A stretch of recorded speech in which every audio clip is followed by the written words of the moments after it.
ताल्लुक है, हमारा कल टूर था डिस्ट्रिक्ट सांबा का और डिस्ट्रिक्ट कठुआ का पार्टी का, और मेरे साथ हमारे प्रोविंशियल प्रेसिडेंट जनाब रतन लाल गुप्ता साहब, हम दोनों थे। बाकी अच्छे प्रोग्राम हुए। सिर्फ एक हीरानगर में एक आदमी था, वो प्लांटेड था किसी पार्टी का, और मुझे समझ नहीं आती कि भारतीय जनता पार्टी के लोग चाहते क्या हैं, क्योंकि वो भारतीय जनता पार्टी का वर्कर है। उसकी फेसबुक आईडी आप खोल लीजिए, आपको खुद पता चल जाएगा कि वो कौन है।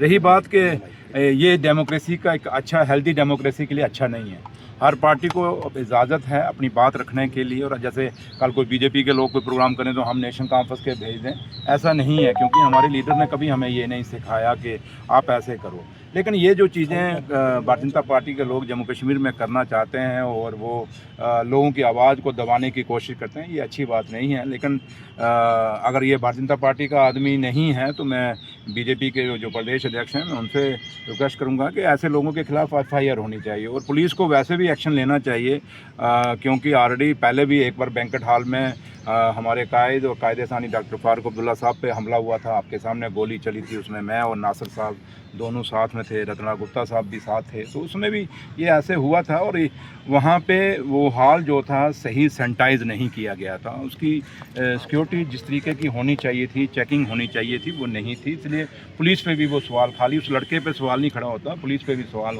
खड़ा होता है। अब देखते हैं DG साहब क्या एक्शन लेते हैं, LG साहब, क्योंकि पुलिस LG साहब के अंडर है, LG साहब क्या एक्शन लेते हैं। और आप लोगों में से कई पत्रकार हैं, जब पीछे मैंने कहा था कि मेरी सिक्योरिटी कम की गई है, तो कई लोग कहते थे कि डिप्टी CM को शायद सिक्योरिटी चाहिए। सिक्योरिटी हमें नहीं चाहिए। एक आम आदमी में होता जैसे पहले होता तो जैसे पहले इलेक्शनों में मेरी PSO विड्रा कर लिए थे तो क्या हो गया, कुछ नहीं हुआ। बट आज मैं जम्मू कश्मीर का डिप्टी चीफ मिनिस्टर जब हूँ, तो उस माता रानी की कृपा से तो लोगों ने मुझे जिता के अगर भेजा है, तो जम्मू कश्मीर पुलिस का फ़र्ज़ बनता है कि हम लोगों को प्रोटेक्ट करना, और बस वही है। तो इसलिए अब आपको उसको कंडेम करना चाहिए, क्योंकि ये आज एक इतने बड़े ओहदे पे बैठे हुए आदमी के साथ वहाँ एक आदमी उठ के, क्योंकि उसने कोशिश की स्टेज पे चढ़ने की, लेकिन पुलिस ने मेरे जो PSO हैं उन्होंने उसको चढ़ने नहीं दिया। तो इसलिए अगर मेरे PSO अलर्ट ना होते तो शायद वो ऊपर चढ़ ही जाता। लेकिन जो वहाँ का SHO है और जो DSP है, उनके खिलाफ एक्शन होना चाहिए, मैं उम्मीद करता हूँ। सर, पहला समय होता था सिक्योरिटी जो है इतनी पुख्ता होती थी, कई पॉइंट्स क्रॉस करने के बाद शख्स जो है वो डिप्टी CM या CM तक पहुँचता था। आजकल ऐसा देखने को नहीं मिल रहा। कारण नहीं, मैं कहता हूँ, ये नहीं मैं कहता CM डिप्टी CM कोई बड़े इंपॉर्टेंट है। हम लोग कुछ नहीं, हम आप लोगों के चुने हुए नुमाइंदे हैं। आम शहरी की भी सिक्योरिटी होनी चाहिए, उसको अपनी बात रखने की। अगर आप लोग पत्रकार लोग भी अगर आप बात रखते हैं तो कल आपके ऊपर भी ये चीज़ें हो सकती हैं।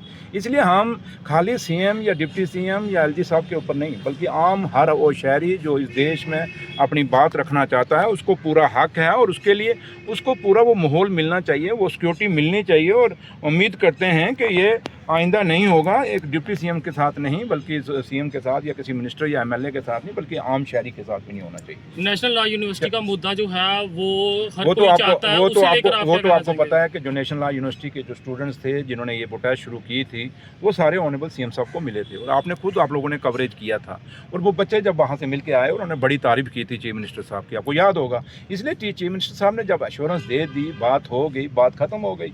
अब ये ऐसे ही उसने अपने आप को, मैंने कहा ना, वो प्लांटेड था, वो NLU के लिए नहीं था, वो नेशनल लॉ यूनिवर्सिटी के लिए नहीं था। अगर नेशनल लॉ यूनिवर्सिटी के लिए होता तो मुझे अकेले में भी बात कर सकता था कि सर हमारी ये जम्मू की, और मैं जम्मू से हूँ, क्या मेरा खुद का बेटा, आप लोग जानते हैं, उसने लॉ की हुई है। तो इसलिए ये बात, जहाँ तक मैं वो शख्स हूँ खास करके जिसने जम्मू एग्रीकल्चर यूनिवर्सिटी का आंदोलन किया हुआ है। हमने जम्मू एग्रीकल्चर यूनिवर्सिटी मैंने बनवाई हुई है। आज अगर सुकास जम्मू में फंक्शन कर रही है तो इसका आंदोलन जाके पूछिए किसने किया था, मैं था।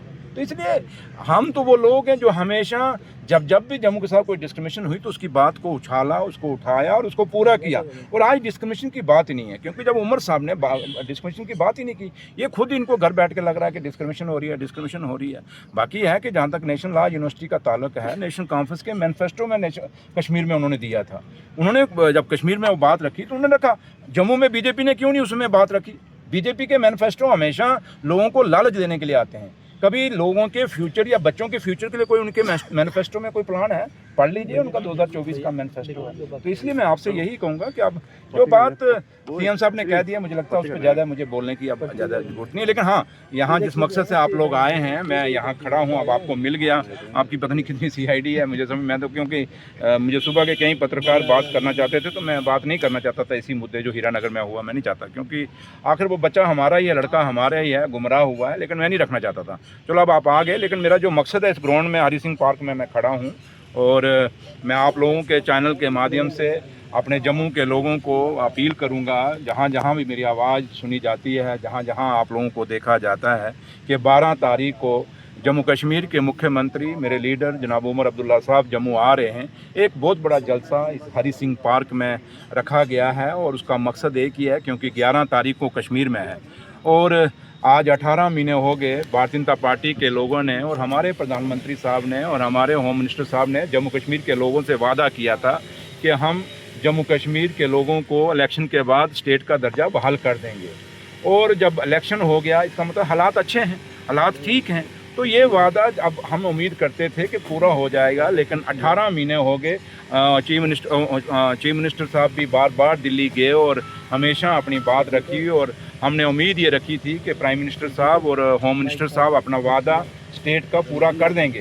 लेकिन 18 महीने हो गए, हमें जब नहीं हुआ, और आप लोग भी बार बार जब हमें पूछते हैं कि जनाब क्या किया स्टेट का, क्या किया स्टेट का, तो आज हमें मजबूर होना पड़ा। बीजेपी खुद भी कहती है क्या बना स्टेट का, असेंबली में कह रही थी, अपोजिशन के लोग हमें पूछते हैं। तो अब हमने, मेरे लीडर ने दाची गांव में जब हमारी मीटिंग ऑल लेजिस्लेटर जो नेशनल कॉन्फ्रेंस के और हमारे सपोर्टर जो अलायंस पार्टनर हैं उन सबको बुलाया, और वहाँ पे एक फ़ैसला हुआ कि जिस दिन पार्लियामेंट का पहला सेशन मानसून सेशन लगेगा, हम जंतर मंतर पर बैठेंगे, 20 तारीख को धरना देंगे और अपनी सरकार को, अपनी जो गवर्नमेंट ऑफ इंडिया है और अपने प्राइम मिनिस्टर और अपने होम मिनिस्टर साहब को याद कराएंगे कि आपने जम्मू कश्मीर के लोगों से जो वादा किया था वो वादा निभा दीजिए। अब 18 महीने हो गए हैं ये सरकार बने हुए, तो उससे पहले 11 तारीख को कल 11 तारीख को शनिवार को ऑनरेबल CM साहब ने, डॉक्टर कायदे सानी डॉक्टर फारूक अब्दुल्ला साहब ने, क्योंकि 11 तारीख मादरे मेहरबान की बरसी भी होती है, सालों साल वो दिन मनाया जाता है, तो कल कश्मीर में 11 तारीख को सुबह मादरे मेहरबान की कब्र से वहाँ से एक बहुत बड़ी रैली रखी गई है और वहाँ से अपने प्रधानमंत्री साहब को और होम मिनिस्टर साहब को हम याद कराएंगे। लेकिन उसके साथ साथ जम्मू इसलिए रखा प्रोग्राम क्योंकि अगर हम खाली कश्मीर में रखते तो कल बीजेपी के लोगों ने कहना था कि जनाब ये खाली कश्मीरी मांग रहे हैं, जम्मू के लोग नहीं मांग रहे। तो इसलिए फिर लीडरशिप ने यह फैसला किया कि 11 तारीख को कश्मीर में करेंगे और 12 तारीख को जम्मू में करेंगे।